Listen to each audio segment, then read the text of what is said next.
এটাই হলো কবি কাজী নজরুল ইসলামের স্মৃতিবিজড়িত সেই আটচালা ঘর।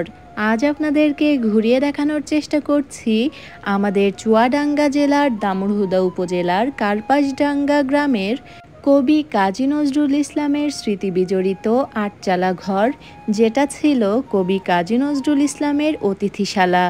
বরাবরের মতো সম্পূর্ণ ভিডিওটি জুড়ে আপনাদের সাথে আছি আমি সাবিয়া সুলতানা মুক্তা।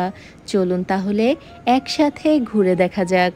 এই মুহূর্তে আমরা আছি কার্পাসডাঙ্গার মিশন পাড়াতেই রয়েছে কবি কাজী নজরুল ইসলামের স্মৃতিবিজড়িত অতিথিশালা সেই আটচালা ঘরটি। এই বাড়িটি ছিল হর্ষপ্রিয় বিশ্বাসের বাড়ি। মিশন পাড়াতে ঢুকতেই প্রথমেই যে বাড়িটি, সেই বাড়িটি কিন্তু হর্ষপ্রিয় বিশ্বাসের বাড়ি।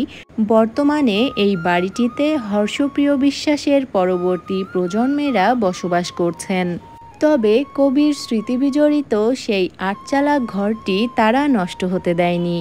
আজও কবির স্মৃতি হিসাবে রেখে দেওয়া হয়েছে এই আটচালা ঘরটি। কিছু কিছু পরিবর্তন হয়তো এসেছে, তবে ঘরটিকে আগের মতোই রাখার চেষ্টা করা হয়েছে। এই ঘরটিতেই কবি কাজী নজরুল ইসলাম হর্ষপ্রিয় বিশ্বাসের অতিথি হয়ে বেশ কয়েকবার এসেছিলেন। বাড়িটিতে আটচালা ঘরের পাশাপাশি অনেক প্রাচীন জিনিসও রয়েছে, যেমন এই ধানের গোলা দুটি। এরকম ধানের গোলা কিন্তু ইদানিং আর চোখে পড়ে না। এবার চলুন আপনাদেরকে সেই তাল পুকুরটি ঘুরিয়ে দেখাই। হর্ষপ্রিয় বিশ্বাসের বাড়িতে যখন কাজী নজরুল ইসলাম অতিথি হয়ে আসতেন, তখন এই তালপুকুরের পাশে একটি বড় লিচু গাছ ছিল। সেই গাছের নিচে তাদের বিকালের আড্ডা জমত। এখানে বসেই কবি লিখেছিলেন তার বিখ্যাত সেই লিচুচোর কবিতাটি। তালপুকুরটি আছে, তবে বড় সেই লিচু গাছটি এখন আর নেই। কিন্তু পরবর্তীতে এই পুকুর পাড়ে বেশ কয়েকটি লিচু গাছ লাগানো হয়েছে, যাতে তার স্মৃতিটা অমলিন থাকে। কবি কাজী নজরুল ইসলামের লেখা লিচুচোর কবিতাটি ছোটবেলায় আমার ভীষণ প্রিয় ছিল।